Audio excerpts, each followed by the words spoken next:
Castrated root and stem as a young boy by a magician and left on the streets to die, Varys clung onto his life by begging, stealing and selling what parts of his body still remained before transforming himself into one of the most influential figures in the Seven Kingdoms. Varys, the so-called spider and master of whispers to multiple monarchs, is one of the most mysterious and most interesting Game of Thrones creations, and one of a few truly low-born characters to establish himself as a main player in the HBO show. In earlier seasons, it was often difficult to tell what the endgame of the bold eunuch would turn out to be. Like Littlefinger, who boasts a similarly sharp set of scheming skills, he clearly had a long-term agenda. Unlike Littlefinger, however, who craves power for himself, Varys has repeatedly claimed that he is working only for the good of the realm and for the innocent people who live in it. He will lie and betray his kings, but it's all to make sure that the right person sits on the Iron Throne. Littlefinger might crave chaos, but Varys ultimately wants stability. Challenged by Dany, who questioned his loyalty earlier in Season 7, the eunuch launched a passionate defense of himself. "When I was a child, I lived in airless gutters, abandoned houses. You wish to know where my loyalties lie? Not with any king or queen, but with the people," he told her. "The people who suffer under despots and prosper under just rule. The people whose hearts you aim to win. If you demand blind allegiance, I respect your wishes. Grey Worm can behead me or your dragons can devour me." In this respect, Varys is one of the most forward-thinking characters in the Game of Thrones world. Of late, he certainly seems to be wavering his feelings towards Daenerys, understandably caused by Dany burning people alive. Because of this, many have speculated that Varys could abandon and betray Dany after all, possibly even aligning himself with the noble Jon Snow, whose claim to the throne is the strongest of all. This could be the reason Varys will die.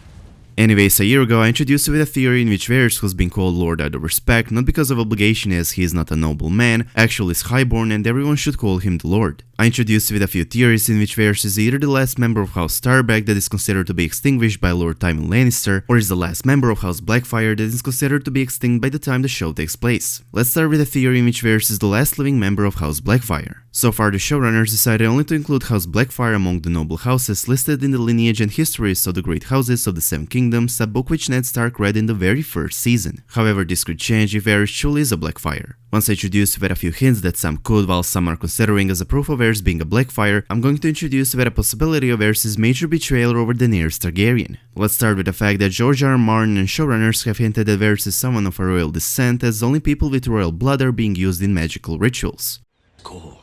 For all of you that are wondering if Varys being used in magical ritual confirms Varys being of royal descent, the answer is yes. The fact that the sorcerer threw his man parts into the fire resulted with the voice speaking from the flames confirms this statement. It might be a confirmation that Varys has king's blood, a blood that has tremendous power in magic. While this fact that I mentioned could be considered as a proof, there's also one more than interesting fact, and it's a fact that sorcerer's tongue is cut out. We can clearly see this in the 4th episode of the 3rd season, a scene in which Varys introduced Tyrion with a sorcerer that tortured him in his youth. Varys probably cut it out himself in order to either keep his secret of him being a Blackfyre, or to keep the words that the voice spoken from the flames under wraps. This sounds even more interesting when you take into consideration that in the books Varys does this to all his little birds. It's very strongly implied that he makes sure that the tongues of all child spies he refers to as his little birds are removed to ensure they will never be able to give anything away if captured. Anyways, the second hint of Varys being Blackfyre is in the fact that Varys keeps his head shaved. Varys might be doing this to hide his hair color, which if he truly is a Blackfyre should be platinum blonde, as it's one of the traits passed on the Blackfyres by the Targaryens. Since the Blackfyres are infamous for their repeated and unsuccessful attempts to overthrow the Targaryen dynasty, it was more than enough for a huge amount of fans to assume that Varys will eventually betray Daenerys. Another clue that might go in favor to this theory in which Varys is not loyal to Dany is in Kinvara's confrontation over Varys. As we all know, Kinvara accepted Tyrion's invitation, who sent it to gain her assistance in convincing people to follow Dany as their protector rather than a conqueror. After Kinvara accepted Tyrion's invitation, she met with Tyrion Lannister and Varys in the Great Pyramid of Meereen. While Kinvara was happy to assist Tyrion however she can, as she believes that Dany is the one who was promised, Varys interrupted their conversation. He pointed out that Melisandre had proclaimed Stannis Baratheon as the one who was promised, pointing out how accurate, or should I say inaccurate, she was, since Stannis had been defeated in the Battle of Blackwater first and later at Winterfell as well, but that time for good. Varys also stated that religion is overly self-assured of its own tenets, once again pointing out that no one should believe in her words when another Red Priestess was wrong. After Varys stated all out all that was in his mind in that very moment, as we could see, Kinvara confronted.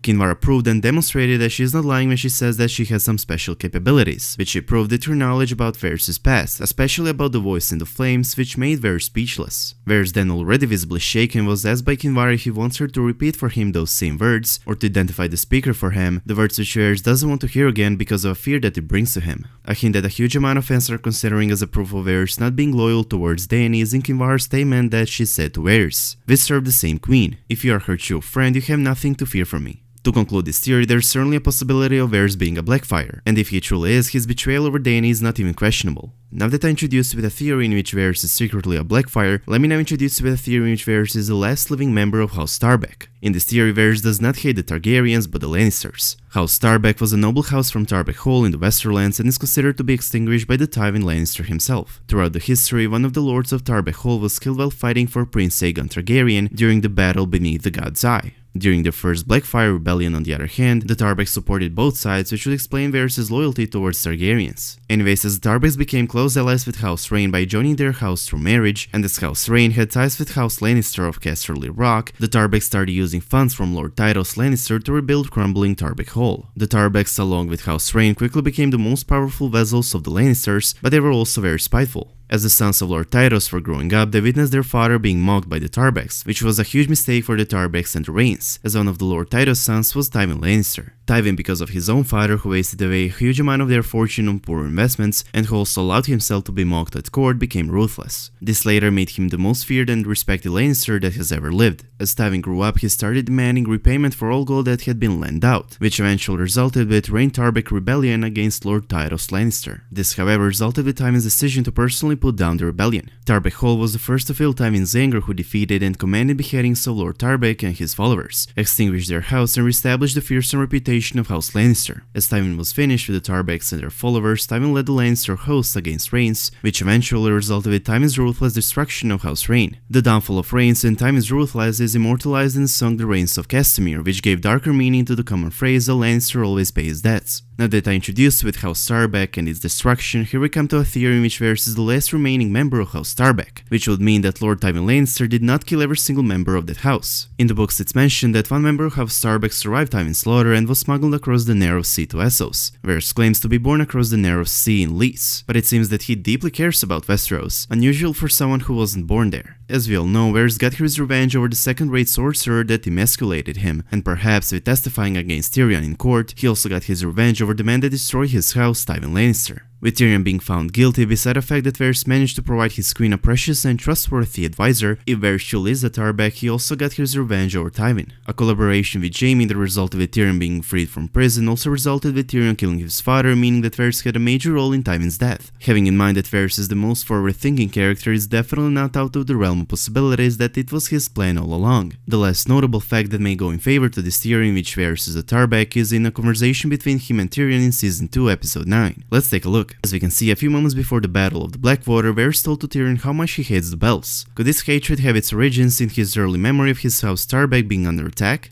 Either way, one thing is clear. George always intended Varys to be a complicated, difficult-to-read character. In the show, his declaration of carefully qualified support for Dany may have felt sincere, but Varys is still somebody that the Dragon Queen and we, the audience, should be watching closely. One thing regarding Varys' fate is certain. He will not survive the Game of Thrones and he will die in Westeros. Could it be that Dany will have her dragons burn him alive as she promised him she would if he ever betrays her?